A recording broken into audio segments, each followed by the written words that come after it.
It's Thursday night, so that means another Cryptowriter Round Table with Corey and myself. And this is actually going to be our second EOSIO Block Producers Roundtable. So pretty excited about this one. We've got Jerry from EOS Detroit below. To the right of my right, left, whichever, right, my right, your left, I don't know. So Corey's left, our right when we're looking at the screen. We got Thiago from EOS Rio in Brazil. And below Thiago, we have Chitty from EOS Argentina. So actually, the only person I've actually ever had like a real live conversation with is Chitty. And that was maybe about a year ago. When he was doing some stuff with Pixios, and we had him on a discussions app podcast that I co-hosted sometimes with Jack. So I've never actually had the other two guests on the line here. Corey, have you ever met any of these people? I don't think I have. Yeah, and like we've been meeting so many people that I'm like, have I? Shit, like it's always so. Anyway, yeah, I want to hear absolutely everything about all three of you from the jump. Like you were born, things happened, start at the beginning. Let's rock and roll. Let's go with let's go with Jerry first then. Yeah, so people probably know me as Crypto Blood in the crypto community, but Jerry Rucker, managing director of EOS Detroit. Man, I started in cryptos 2013. I was sitting up in the bed reading a Zero Hedge article, and I have technical background as a web developer, but I also have like finance background as a futures commodities trader. So when I saw this article about crypto, or I should say Bitcoin, I literally that night, guys, I went out and purchased some Bitcoin at the local CVS here in the United States, man. And it's been a blast ever since. I just regret I sold all my Dogecoin. I had like 13 million Dogecoin from mining it back in the day. So still living with that regret, but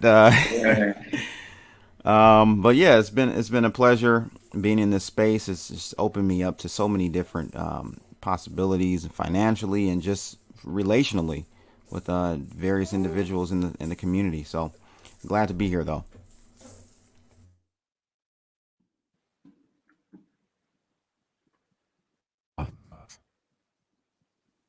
Thiago, you want to go next? I think you're muted, Jimmy. Oh, sure. So I'm Thiago. I'm co-founder and CEO of EOS Rio. I actually got into crypto. A friend of mine was buying Bitcoin from like 2011, but I was just telling him to take care with magic internet money, which I regret deeply. But I went on studying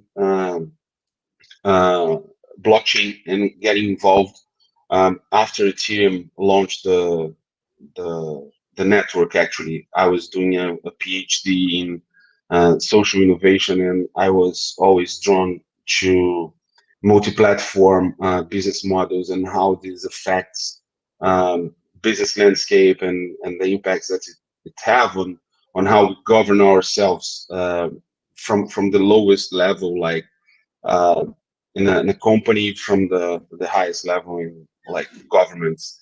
And I just got crazy with the concept of decentralizing those platforms and the impact that it could have on the economy. So I just dropped everything else and went working on blockchain and just seeing what could be done. At the time, it was really hard to do anything. We tried to develop applications on Ethereum, but we wouldn't have the money to fund the prototype to run on mainnet, because it would cost like $10,000 at the time, and it was like 4 years ago. And then we went on looking for technologies that would make it possible for us to develop applications. So we we found EOS, and it was really like a blessing, and we just started collaborating with the community.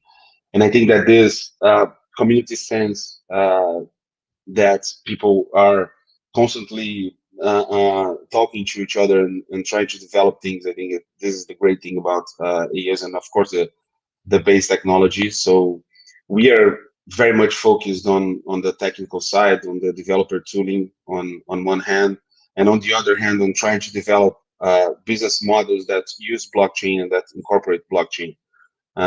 I think that eventually every business will touch blockchain in a way or the other, just like the internet or computers. I think it's a very foundational technology, and we are trying to kind of spread the word and create examples of things working on blockchain, so that people can have this kind of sensation that we all now have with the internet. People don't think about internet technology; they just know what it can achieve. So that's it. That's what we're doing.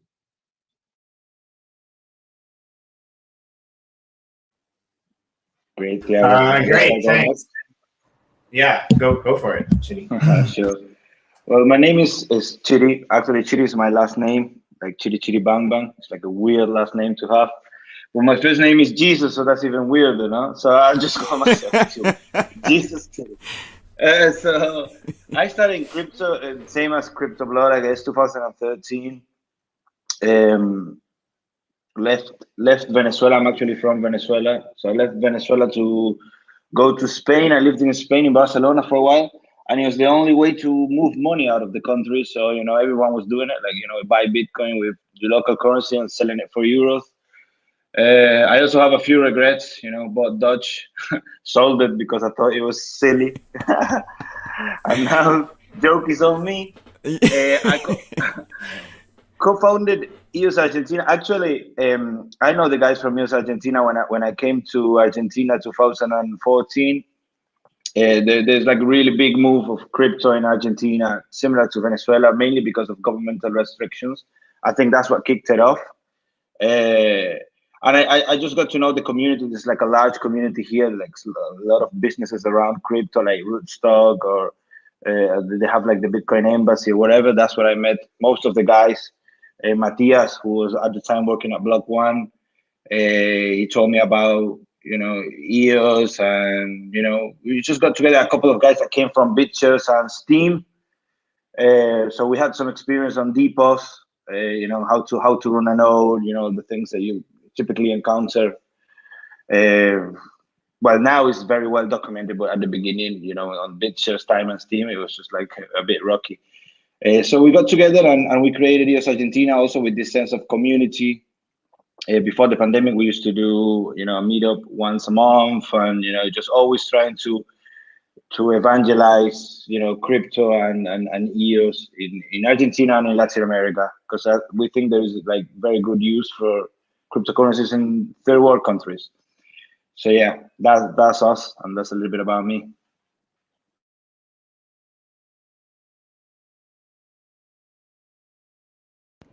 It's Jimmy, what's up there, buddy? I think he's frozen or just very still. He's just standing very still. Like, Sean told him to go check his Telegram, and so he's like reading that. He's like, "Oh, Sean needed something. Sean, what do you need, buddy?" or he's just muted. He's very confused. All right, well, maybe he's having some internet troubles. I had my fair share of those things today. So, like, Jimmy, are you back? Yeah, Corey, you're stuck too, man. I don't know what's going on. Son of a bitch. Yeah, sorry. I apologize for that. There was some internet issues. I have the spinning rainbow of death happening on my computer there. And that's where I actually have good internet today. I'm excited about that. Sorry there, guys. Oh man, yeah. Sean wanted Jimmy to drop some Finny coins in the chat. That's pretty baller. I don't know if you guys have heard, but those Finny coins are apparently much sought after. Yeah. Yeah. So they're cool. They're very cool. Yeah. Speaking of Finnies, so the background, which you'll be able to catch a glimpse of if when we do the gratitudes and pull out. That's actually the Finny plot in the Genesis Uplift server. And so I had a tour the other day on one of our shows. It's looking pretty sweet. It's looking pretty slick. So if you guys get the chance, go over there. It's the top left corner of the Genesis server in the Uplift world, and it's got basically the whole backstory of Finny. Do you have coordinates? Because I got TP in the server right now. We could. Yep. Let me grab. Do it now. I'm just like, we can do gratitudes now. We can just do it later on. Yeah. Saying it's a thing we could do. I have the power. Yeah. Let's do some gratitudes. I think that's a great idea. Okay. Sweet. I guess I'll go first. I'm grateful today for my son, my 5-month-old son. He's hanging with he's hanging with Crypto Blood. I call him Baby Blood. So, say nice. Hi. Say hi. Let's say hi really quickly, buddy. He's hanging with Pops. Say hi. So that's what I'm grateful for today, guys. All right, I'm grateful for Baby Blood hanging with Pops. Yep. Done. Crypto Blood. I love it. That's awesome. All right, Chitty, you want to go? Yeah, I'm grateful for having my family all healthy and well despite the pandemic. Some of them are stuck in other countries and haven't been able to see them for like 2 years. I've been always lived outside my country, and my brothers live like in England, and my sister lives in Spain, and so I'm happy they're all healthy, and I'm just hoping I can travel again to see them. Sure, that's going to happen very soon. Awesome, thank you, Chitty.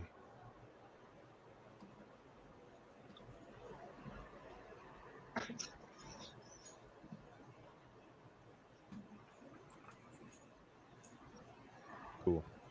I'm also grateful for my BTC miner that I have in my collection, like a badass BTC miner. Okay. What kind is it? Yeah, it's just the regular platinum, not golden or anything fancy, but I think it's still pretty cool. Awesome. Thiago. I'm grateful for being here at this moment. It's great. I think that we are very lucky to be able to do this, to talk to people on the other side of the world, and being, as Chitty said, healthy enough and lucky enough to be free, enjoying the day and talking to amazing people. Oh, yeah. EOS Rio, right? Yes. Yes. Right? Okay, cool. Yeah. Actually want to get. Good. All right. I'm grateful. I'm glad. Sorry. We have EOS Rio, Detroit, and Argentina on here. That's right. Kind of baller. Is Jimmy stuck in the black hole again? Oh, maybe. No, I'm okay. All right, go to town, Jimmy. Yeah, today I'm going to do a little personal one. I'm actually grateful for the patience of the missus. She deserves that today. And my daughter as well, actually. I'm grateful, but that won't fit, but that's okay. But you know what? That's going on the next sign over here. I got to date this one, but we can add more. There's no rules. We can be as grateful as we fucking want. Yeah, sure. I'll be That's grateful right. for my daughter in the trend of Crypto Blood as well. Yeah, because she kind of surprised me today, and I had a really big laugh for like a half an hour because, she figured out how to dance to heavy metal music and gentle music in the same rhythm, and it's pretty hilarious. That's awesome. She's 1.5, and she naturally knew how to headbang. It's a little bit scary. That's what it is. All right. Anybody else have any gratitudes? And this goes to the comments too. If you guys want to throw some in, I'm more than happy to add a couple. Yeah, I'll just be grateful for my team, EOS Argentina. They're all great guys, and what I like the most is that they're very fucking crypto. So I'm grateful for those guys to be on my team.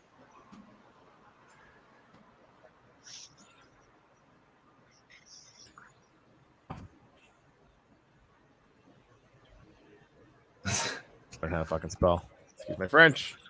Doink. No, you cannot put a Brazilian with EOS Argentina. I'll be like excommunicated. I won't be Brazilian anymore. Yeah. No, but it's great. It's great to have this like that. Yeah, for sure. All right, well, yeah. What, Jimmy? What do we have on the agenda? Because I can head up to, I can head up there and we can take a look, or we can chat for a bit, or what do you want to do? Yeah, so I mean, like, let's just get to know these teams a little bit more. I think, like, this is basically called EOSIO Block Producers, and so, like, you know, I'm just kind of curious what other chains that you're producing on, or what other chains you have affinity for. If you have, you know, anything that, because, you know, a lot of different block producers have a focus on different things. You know, some of them are reaching out to other block producers, some of them are reaching out to community, some of them are building stuff, some of them are supporting other projects. I know some of what you guys are doing, but it's, you know, better off if you guys tell that story yourselves, I think, so that people can get to know that. So, Thiago, do you want to go first this time? Sure. Yeah, we are producing in multiple chains, or we are candidates in multiple chains on other than mainnets. We are on Watts, producing on Watts, and working very much with them, especially with Hyperion, which is the history API that was developed by Igor, my co-founder at EOS Rio, and that we operate and help teams operate throughout the ecosystem. We also produce for Telus and Boss and Insights Network. I have to check here. We are producing for quite a few blockchains. We have a strong infrastructure project here. We are also producing with Ultra. We are with the guys from, like, for the last I think 2.5 years, working with them on the project, and we really believe it have it checked all the marks to be a successful consumer product using blockchain and using EOSIO blockchain, soon to be launched. Other than that, we are working on tools such as Hyperion. It is like massive work that have to be done. It's a great technical challenge to index EOSIO networks. It's a huge challenge to index a network that's doing a block every half second and 4,000 transactions per second. So there's a lot of work. We have our hands full there. Also try to work with Simpios, which is our wallet. That we have amazing wallets on the ecosystem, and we try to bring this simplicity to our wallet, and working on adapting to everything that's happening on EOS. On the other hand, we also work on projects, and we actually collaborate with people from specific markets to try to bring blockchain applications. We have just a waste management platform working here in Brazil. We are launching an NFT platform focusing on soccer clubs and other kinds of influencers and brands here. We are working in real estate and basically trying to consult and try to create this EOS ecosystem in Brazil, or just collaborate with the blockchain ecosystem here, so that more blockchain applications are developed. And I think that EOS is such a natural choice for anyone that's wanting to do scalable applications on blockchain, and just trying to also spread the word around here. That's cool. I didn't know about the waste management thing. That's pretty interesting, actually. Kind of personal thing of mine, but yeah, that sounds really cool. So. Very cool. Yeah, you know, a lot of block producers are moving into the NFT space, but I like the idea that you're going to support. Like, that makes a lot of sense to me, that you're going to support football. You know, so you know, team clubs and stuff. Like, I know there's projects doing it in Australia with the rugby, and in the U.S. with basketball, obviously on different chains. So it'll be interesting to see how that plays out, right? Like the merchandise and there's quite a big following, obviously, in all of South America, but especially in Brazil. So that'll be exciting to see what you guys come up with that. So yeah, we're also trying to get there is a crypto community in Brazil as there is in Argentina, but they are very focused. They're very trade focused. Making fiat through crypto, and people are always talking about prices and stuff. And we are trying to kind of bridge it to the non-crypto user, because NFTs are hype. They were in the main Sunday show here in Brazil like a couple of weeks ago, but it's really hard for people to buy NFTs, right? It's not an easy thing for people to buy NFTs, especially in Brazil, because you either have to have WAX or EOS or Ethereum, and it's not cheap to mint and to buy an NFT.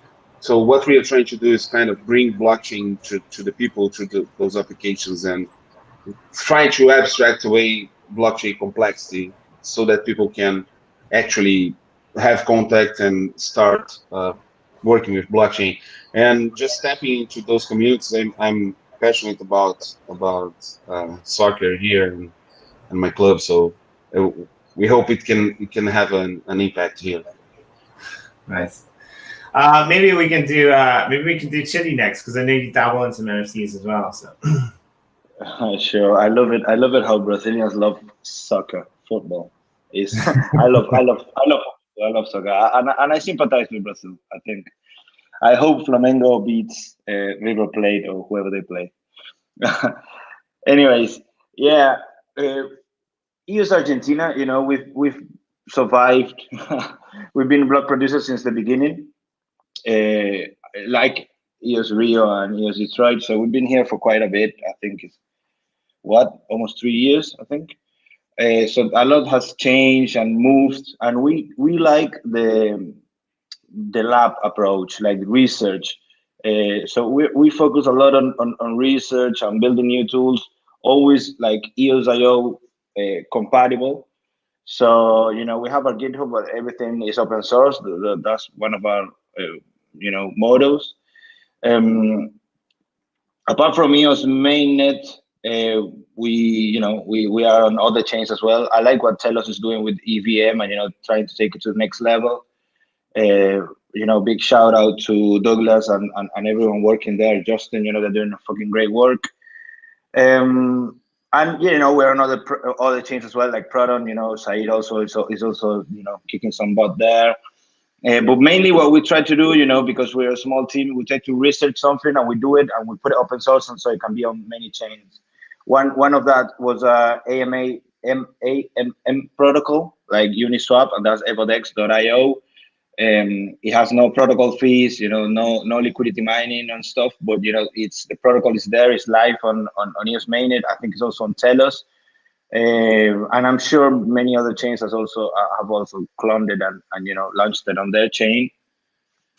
So we have that, and now we're focusing on launching MetaMask on EOS.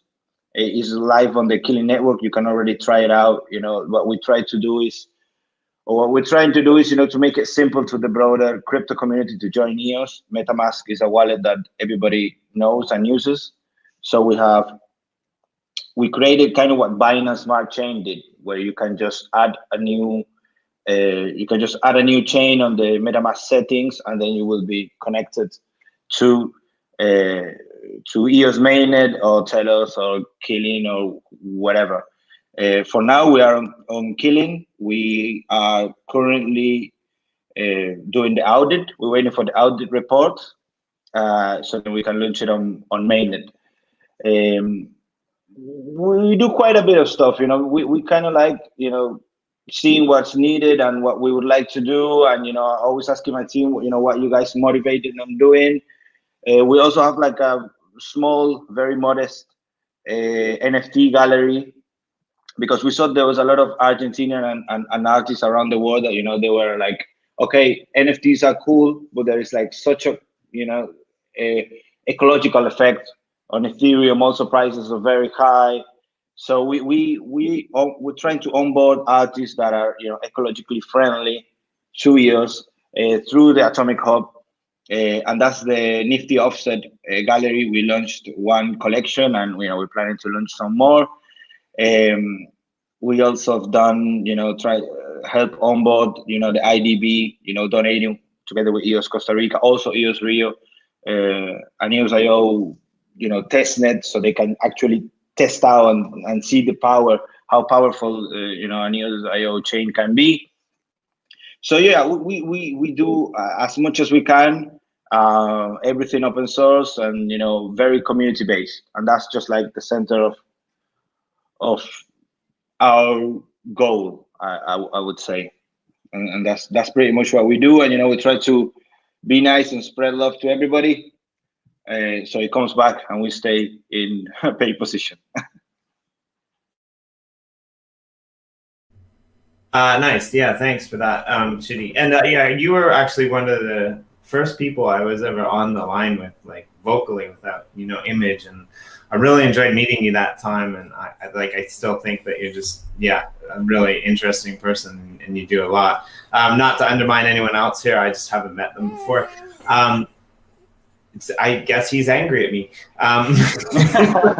He's like, my dad's good too. So yeah, go ahead, Crypto Blood. Yeah, sorry about that, guys. So, no, that's all right. As Corey says, like we work with multiple people with kids that are always doing really interesting things. When we're trying to, I always talk about those people that have kids in Zoom calls, and now I'm that person. But EOS Detroit, man, we're kind of an eclectic, we're a different BP, from our style and everything. We just launched our new website, so that website really represents like our style and what we're about. Very organic. We manage 5 blockchains, of course, mainnet, EOS, Wax, very involved with Wax. I have to credit Rob Consdorf for that. He's been instrumental in the Wax community. Telos and Proton and FIO. So we're multi-chain, EOSIO block producer as well. But with us, our focus is, as of late, the NFT space, like Chitty said and Thiago. That's a area I think that we can really bring a lot of people into the blockchain space through NFTs. So we felt that was very important for us. So we actually created a whole new subsidiary company, wholly owned company called Facings.io. And so we had our first release, Dark Pinup, did very well. I think we did like 170,000, 160,000 in sales first week, and pretty successful for a very different take on NFTs with that Dark Pinup release. But yeah, with Facings, we've put a lot of resources into that startup, and we've got some more releases coming up through Facings that are going to be pretty bang on. So I'm very excited about that. But as far as for EOS Detroit, my vision for us is to be more and get back to our original ethos of community building, getting inner city individuals aware of blockchain, but more specifically aware of EOSIO and the benefits of it and how great this code is. So we're doing a lot of that.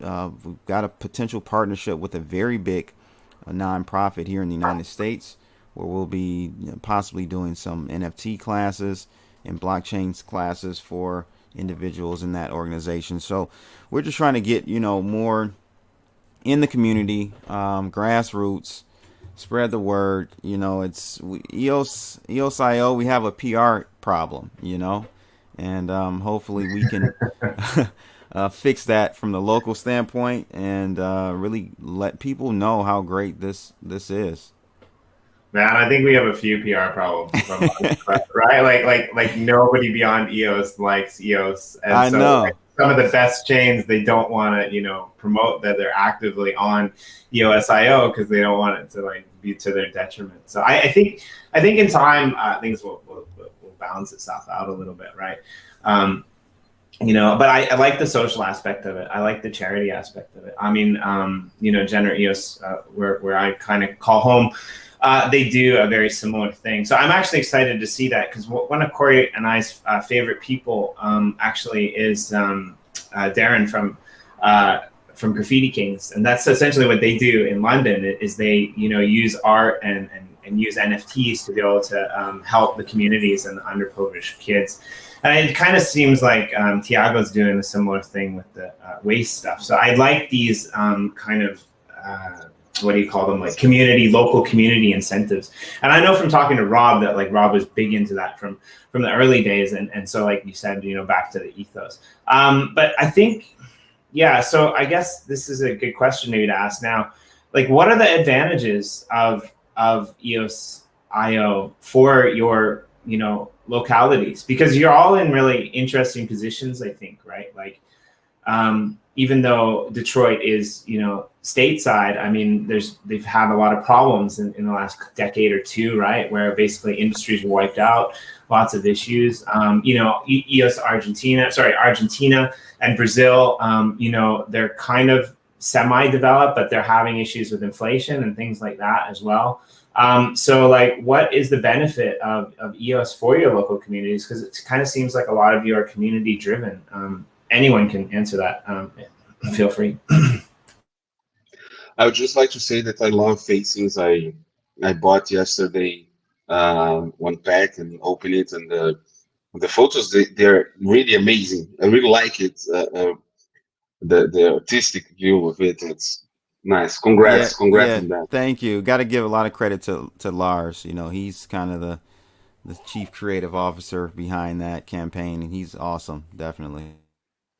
Yeah, no, you guys gonna make me FOMO buy it right now. You should. It's nice. I think that's EOS, and this is something I've been thinking, and it was subject for Dan's post a while ago. I think that EOS and just blockchain, it's a better architecture for applications. I mean, here in Brazil, we just use everything that EOS have to offer, just like cheap transactions. We really need that. If you're talking about doing kind of massive interventions and really changing how ecosystems work, you need to be scalable, and you have to have cheap transaction. Otherwise, it's just impossible. It's impossible to do such things. Like when we are doing the waste management, we are talking about like just registering the recycling moment. And in Brazil, you kind of generate an invoice, and it's a public document that you're selling waste to some industry that will recycle it. So you can document this moment. But the thing is, it's not a very high value transaction. And if you have to pay like $10 to register this transaction on the blockchain, it's just not a feasible business model to have. So we are leveraging the low cost in transactions to do this, and to be able to create additional revenue streams for waste collectors. Because if you think, and one thing that comes to my mind when talking about blockchain and trying to kind of recreate the economic system, the economic incentives, if you get like just the basic, is it better for the world to have someone that will collect waste, that will avoid it to end up in the sea, or just in the streets, or polluting the land? Is it a more important or less important job than like someone doing a spreadsheet and working as a financial analyst?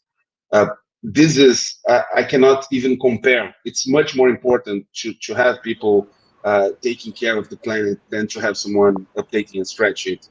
But we don't generate those people are often marginalized and don't have much to eat. So we want to create a system that will just give conditions for those people to make a living, make a decent living, and for everyone. So you have to have this kind of scalability where everyone can use it and access it, and initiatives such as like the Wax Cloud Wallet, which make very simple to create a Wax account.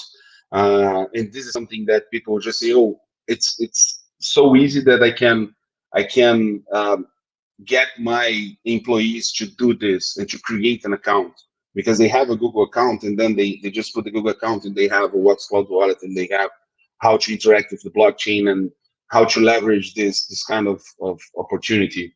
So for us, like, cost is of the essence here. It's the reason that we changed, that we moved from Ethereum to EOS, but also the flexibility. I mean, we are doing this progressive decentralization with our applications.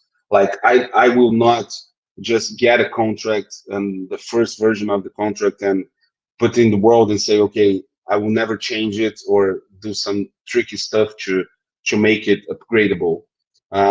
We will iterate much faster if we can change it a lot and not worry about that, and then we consolidate it with time and just distribute it over time, because you have to create the model so that people can kind of follow the steps.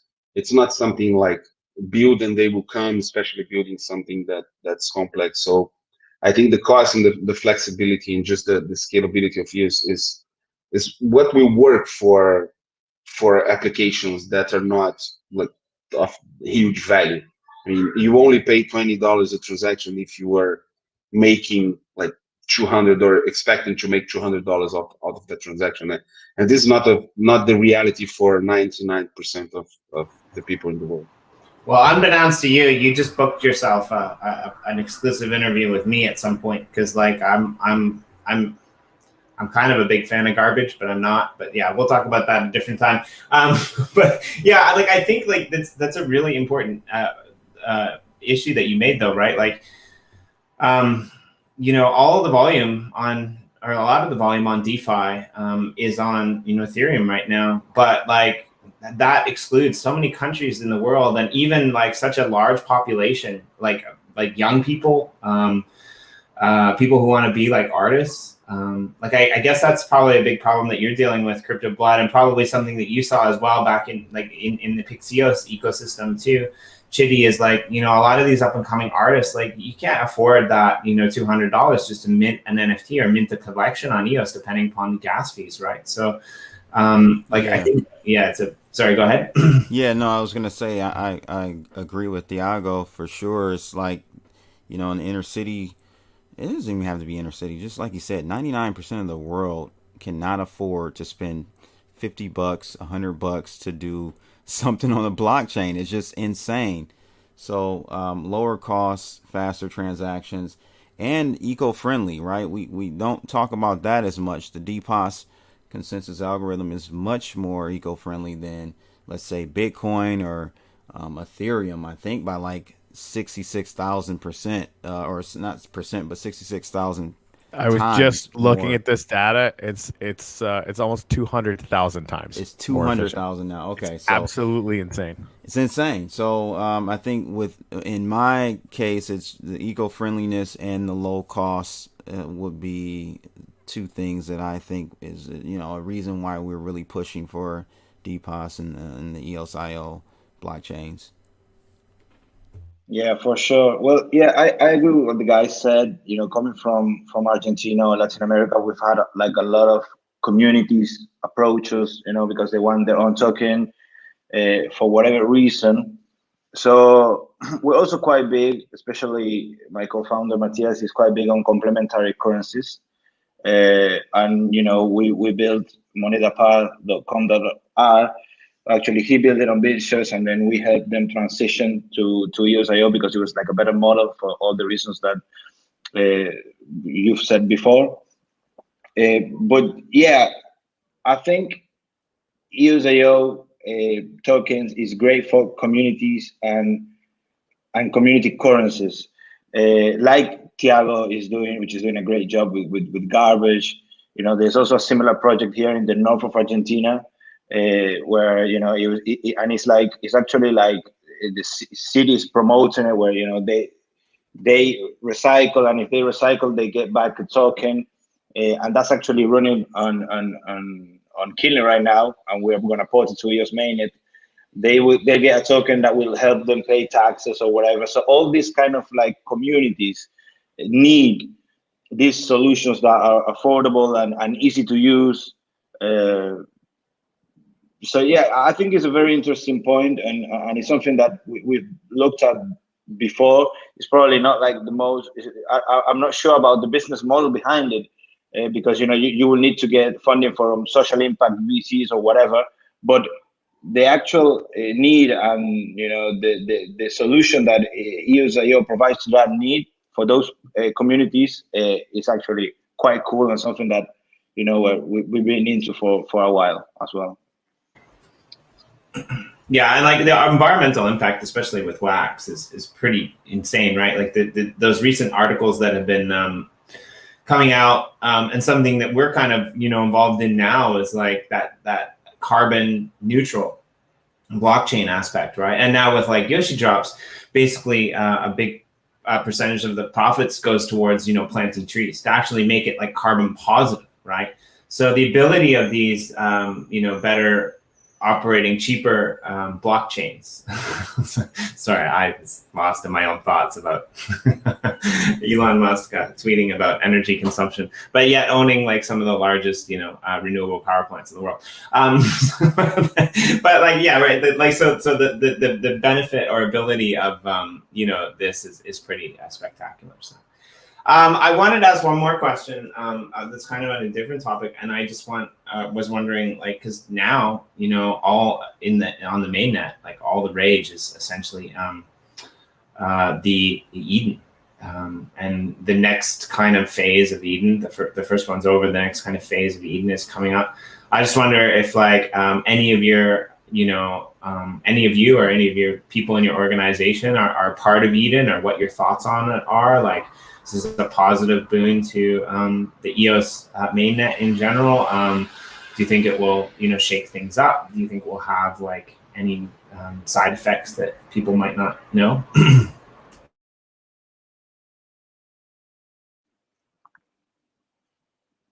Well, can I go first? Yes. I think yes, you can. No problem. Sure.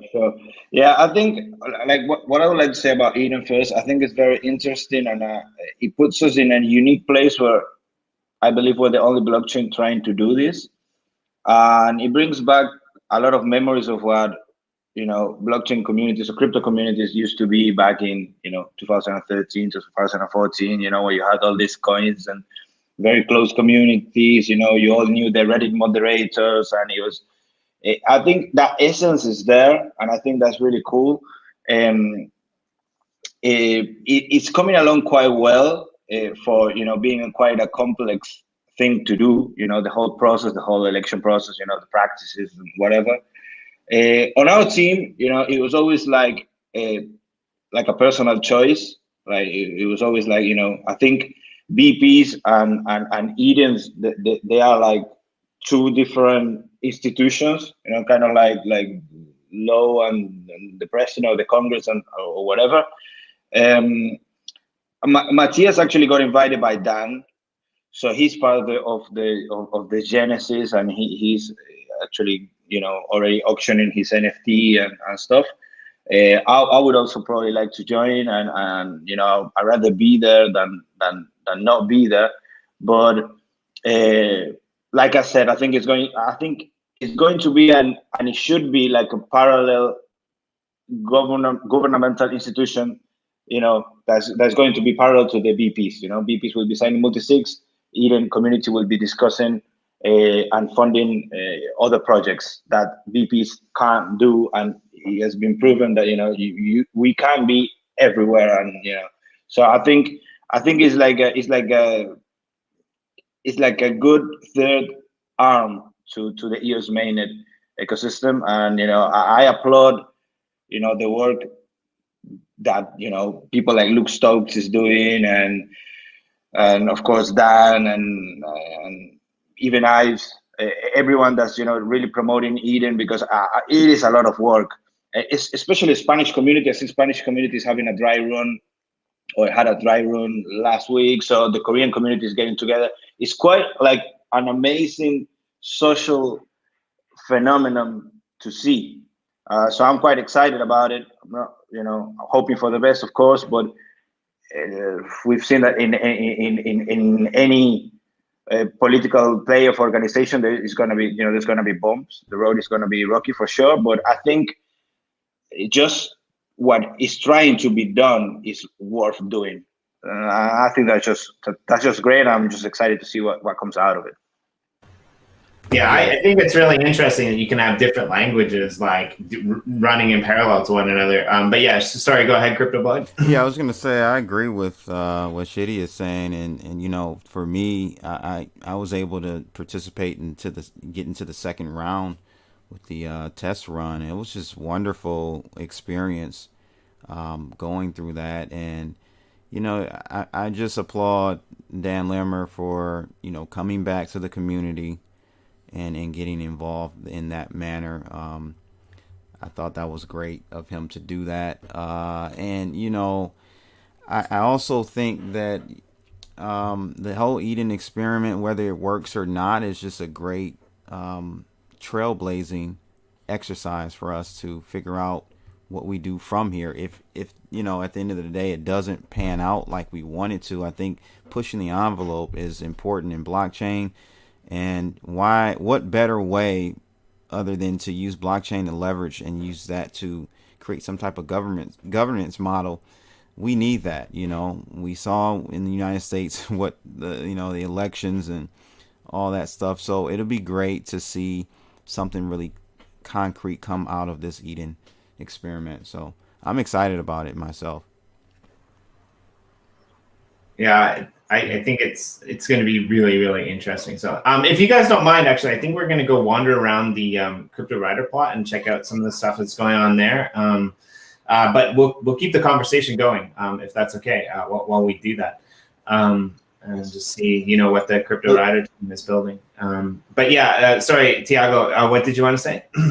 No, just something I totally agree with Chitty. I really think that it's a complementary kind of governance body or important body in the community, along with the BPs, because a lot of things that it's kind of hard. You cannot keep up with the technical stuff and the governance stuff and in the same institution and expect that you have to choose the whole package.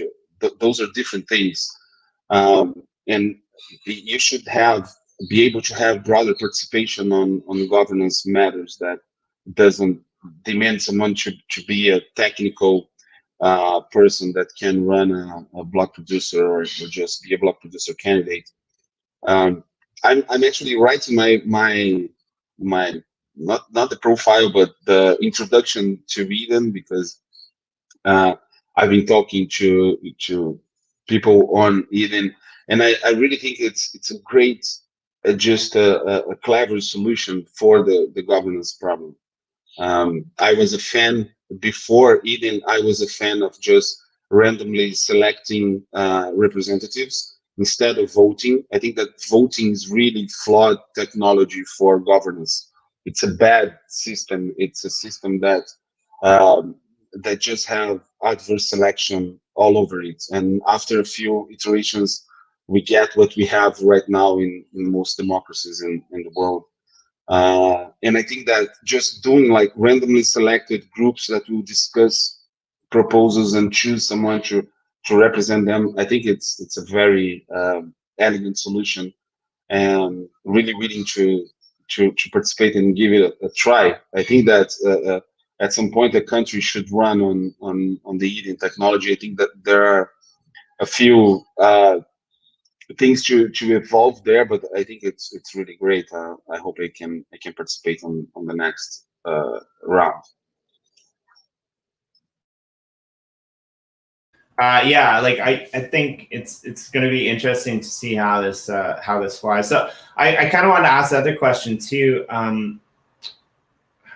So a couple roundtables ago, we had a discussion surrounding the EOSX hack. And by the way, what's on the screen is absolutely brilliant. Do you know what this is, Crypto Blood? No, where are we? We're in the Uplift world. Oh, Uplift, yeah. And this is the Cryptowriter plot.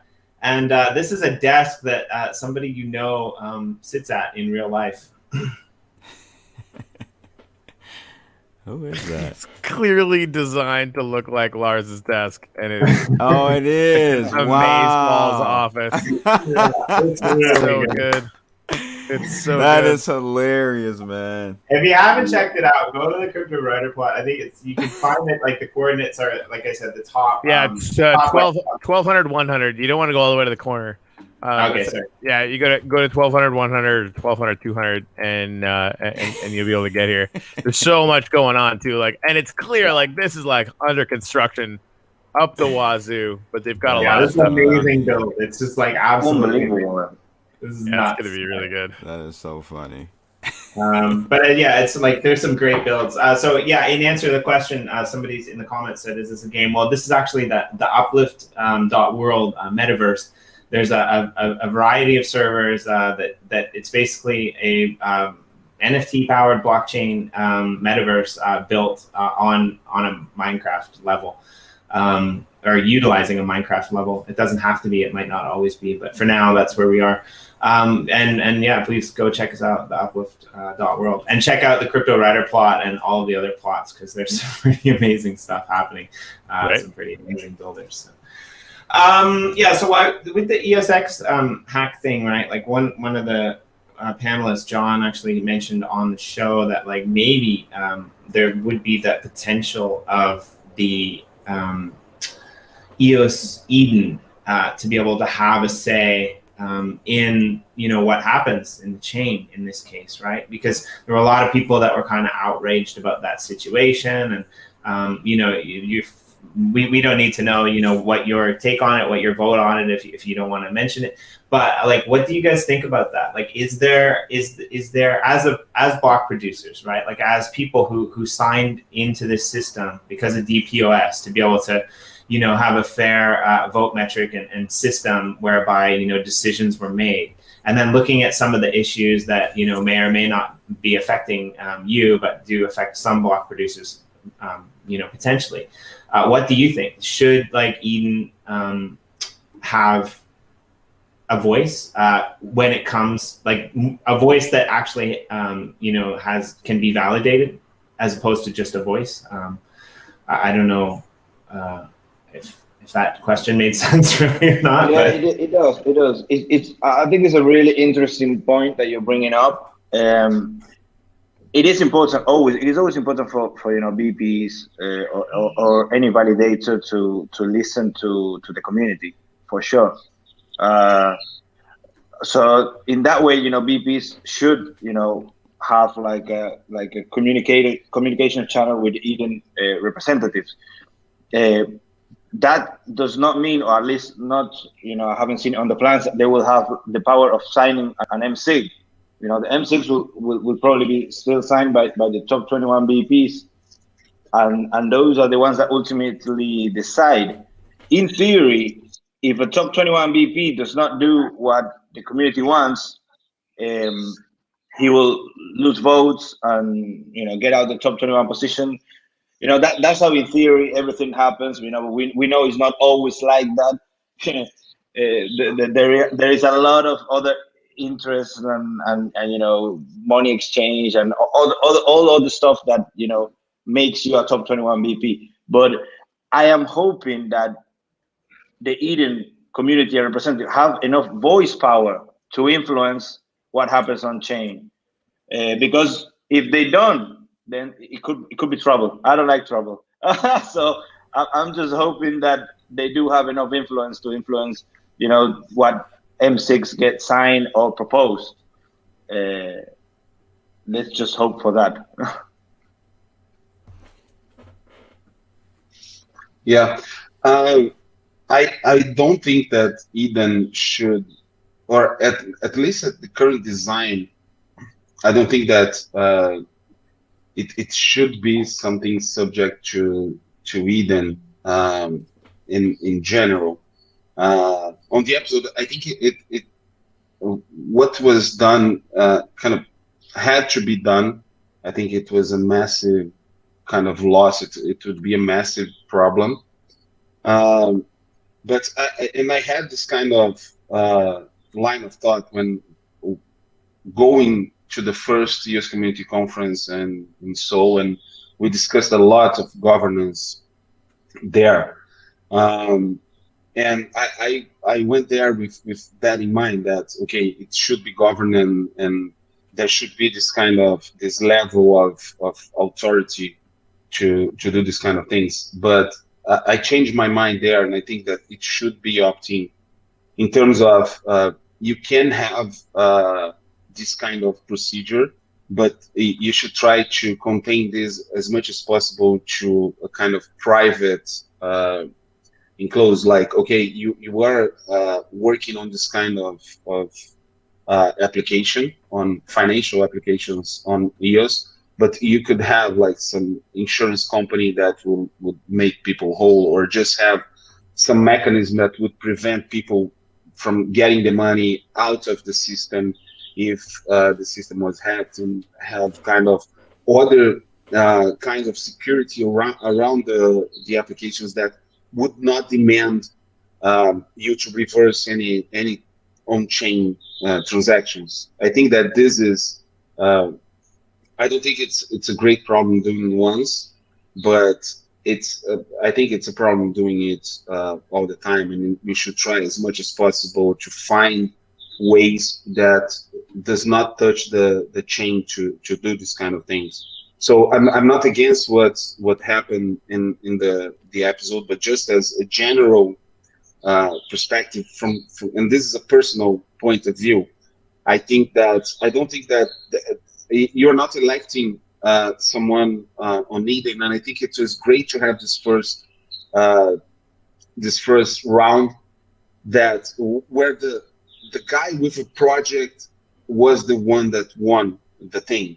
It was not something like, it was not a beauty contest and I'm better for EOS in general. No, it was, okay, this is about giving grants to someone to distribute, and I have this project, I want to do this, and people just elected that project. People do not necessarily would elect like Chris Barnes to represent them and having an opinion on reversing something on chain. And I don't like this kind of blanket authority to do anything on chain. And BPs already have that. I don't think that we should.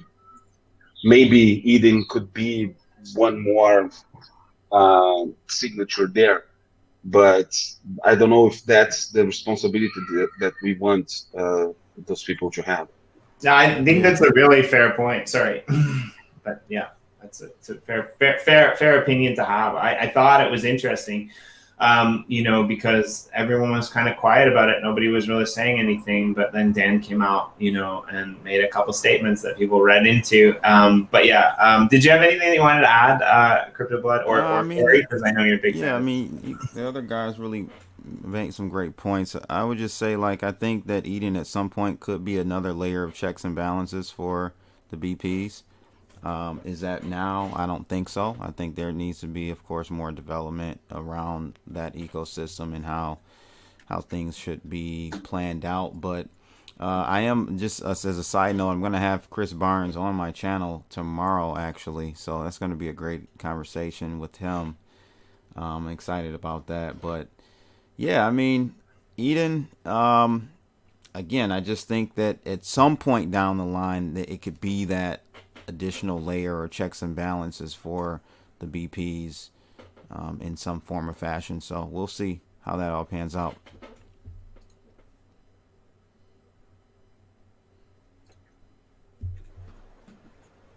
I'm never sure, whether Corey's pondering or whether he's, about to drop some epic wisdom on us. Yeah, sadly, no. I'm just I'm multitasking. So I'm going away for a week for the first time since the uplift started, and there's a lot of shit going on. No, I mean your voice is great as always, beautiful, wonderful as always. But your picture was, is frozen again. So you should have kept with the first freeze because that was, it was better. Damn it. Yeah, it was much better. So yeah, like so this is our second EOSIO Block Producer Roundtable, and we're planning on doing maybe one of these every month or so. And like I said to you guys before the show, one of the things that we were hoping to do is like mix up the times a little bit, mix up the members a little bit. So I want to ask you, kind of fun but weird question. If you could share, no promises, just because you request doesn't mean we're going to give it to you. But if you could share, the next EOSIO Block Producer Roundtable with any other block producer, it could be for a good reason, like because you want to support them, or it could be for a bad reason because you want to tear them down. Who would it be, or what team would it be? And if you want to explain it, it's cool. But if you just want to leave it empty out there, go for it. What do you guys got? If you got some on Crypto Blood, I'll let you go first because you've been sitting there patiently waiting. So I don't want anyone to steal your idea again. You want to throw something out there? No, all good. I mean, EOS Nation, because I've interviewed those guys before, so it'd be great to see them on. Yeah, I kind of want to have Daniel on as well, and we actually did invite him today, but he had a previous engagement, so hopefully he'll be on the next one. Nice. Yeah, I'll say Ross from EOSphere.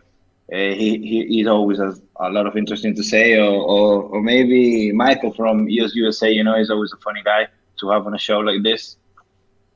Yeah, Michael's awesome. That's right. Yeah, no, we probably should for a while. I feel like he was on every other day, which is a lot of fun. I miss that dude. Another funny BP is Michael Yates. I don't know what he's doing nowadays, so it'd be cool to to see him on your show as well. Yeah, we've had him a couple times about Alien Worlds, but not it's usually pretty serious. But yeah, we should figure out a way to have a not so serious one with Michael. I'm not sure if that's possible because the guy is a mad genius. Yeah. So, but yeah, actually, so we'll probably have to change the time for Ross because we've invited him as well. But he it's Australia time, which is the same time as me, which is actually a little bit worse for their time because they're an hour ahead. So that's kind of problematic. But yeah, I definitely want to see Ross as well, and Michael again. Thiago. I just suggest having Canon. Use Canon's people from China and from those other parts of the world, just having Sudeep from Crypto Lions to have those other perspectives on EOS, and I think those are hardcore, really OG guys on EOS that have great perspective. But I just love being with both those guys. I mean, I know Chitty very well from a lot of encounters over those years, and Jerry, unfortunately, not yet, but love Use Detroit, love Rob. They have developers here in Brazil, and I talked to the guys. They're actually kind of Brazilian, but they are near Argentina, so they're from the south. They're different kind of Brazilians, but yeah. Almost Argentinians. Yeah, they can speak Spanish very, very well without being drunk. It's important. That's funny because one of the countries that I've always pondered living in was Uruguay, which is hilarious because cool.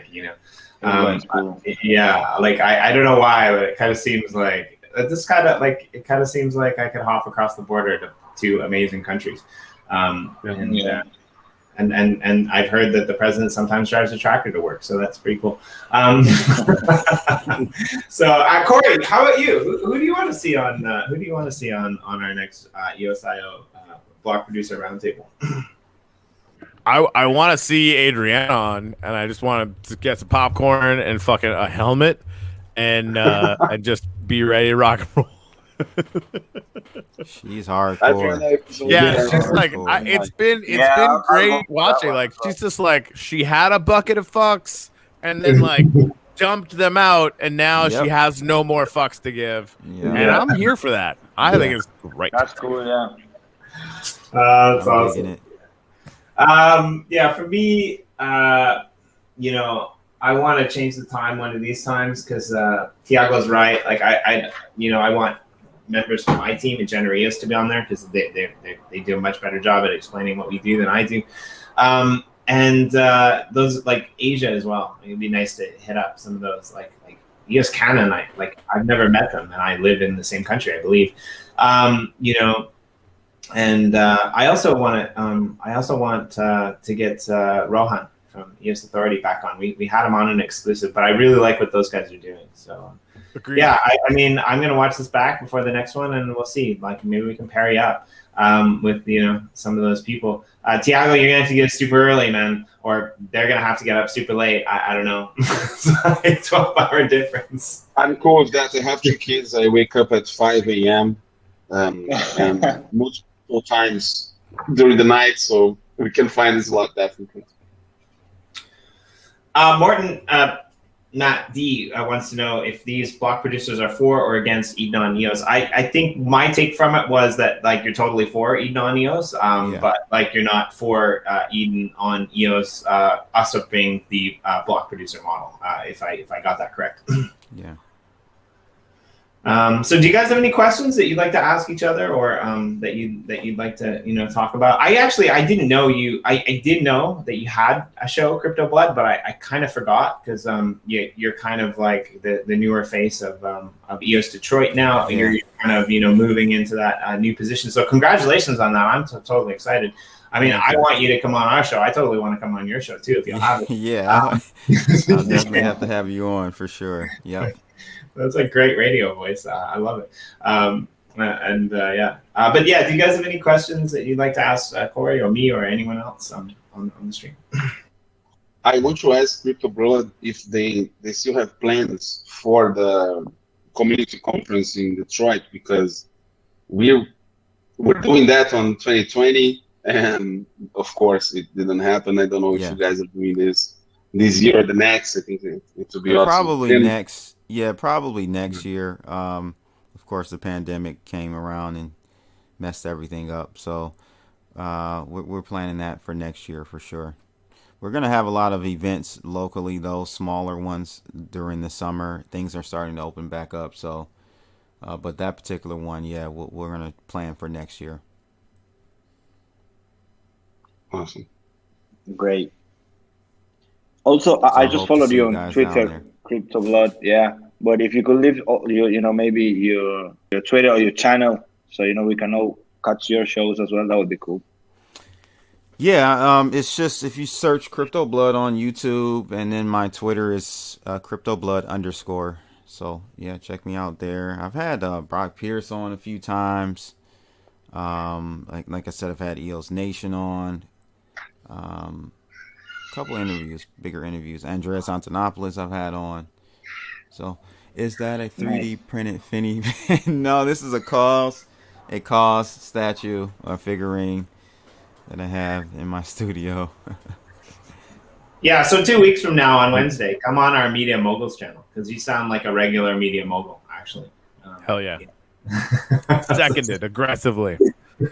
All right, guys, I gotta run. Feel free to keep going. I just have a bunch of people on the uplift side I need to chat with before I get on an airplane. To everyone going to the Shitcoin Fest here in Miami, fuck you. I'm very fucking jealous.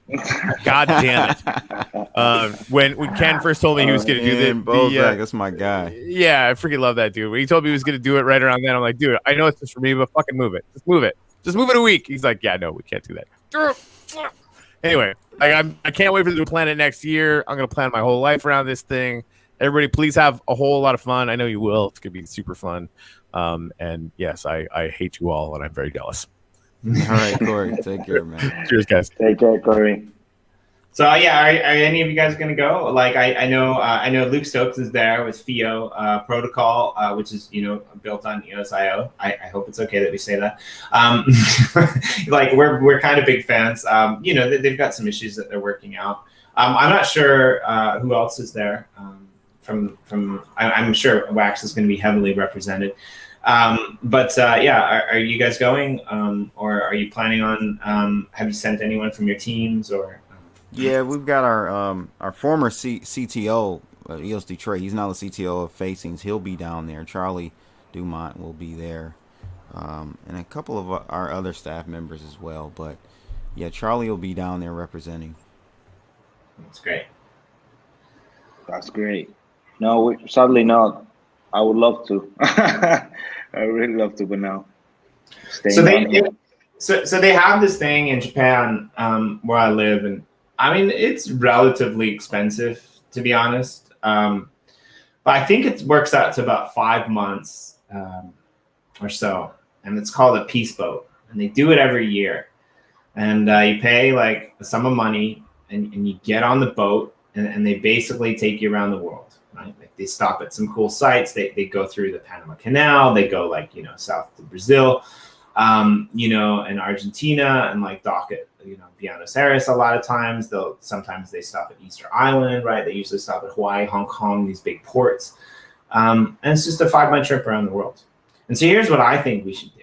Like when people realize how awesome EOS is and how awesome the EOSIO technology is, I think we should get Dan to tap back into his father, right? Because his father was doing that thing, with the international internet, So I know if you create an international internet, you're going to be like a sovereign nation on a boat, then the boat's got to be big. And I think we should have like the EOS reunion party there in international waters on that boat. And we should just travel around the world twice. The first time we pick everyone up, and the second time we drop everyone off. that's I think would be like the best conference for EOSIO people, right? That would be awesome. And I think those events are really great because you get to know people, despite we being like a spread community all over the globe and working on Zoom since the beginning.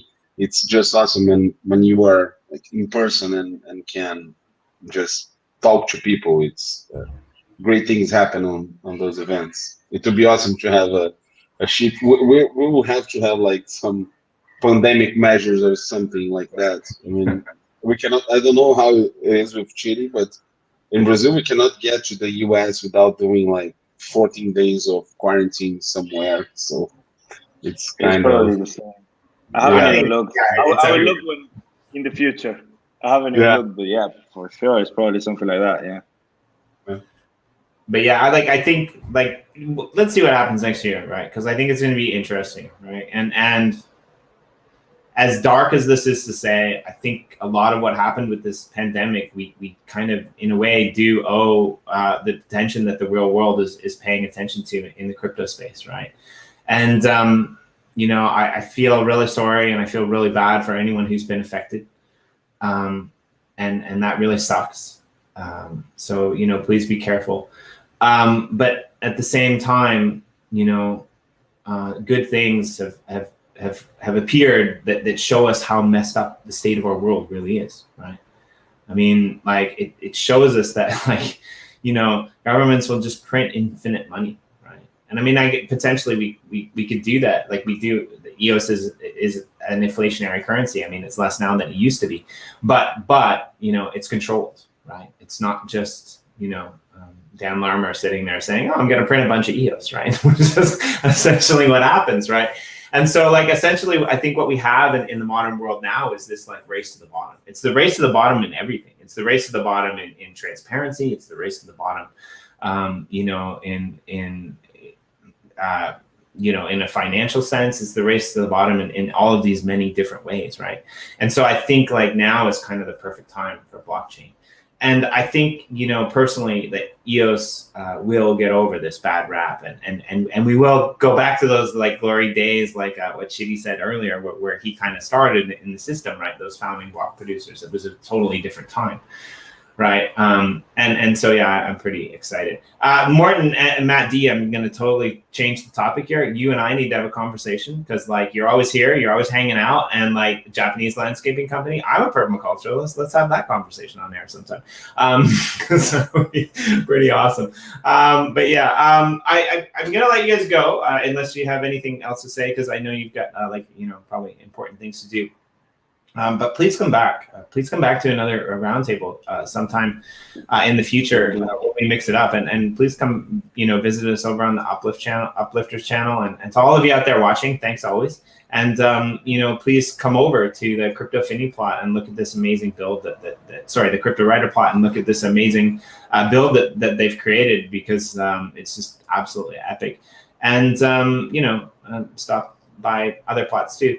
And check Jenner EOS out maybe because there's a mountain there that somebody might have built, and I'm pretty proud of it. So with that, thank you all. Let's see. Do any of you do any martial arts? Are you skilled in the ways of martial arts? No. No. All right, I'll do it then. See you all next time. Thanks for joining us, and.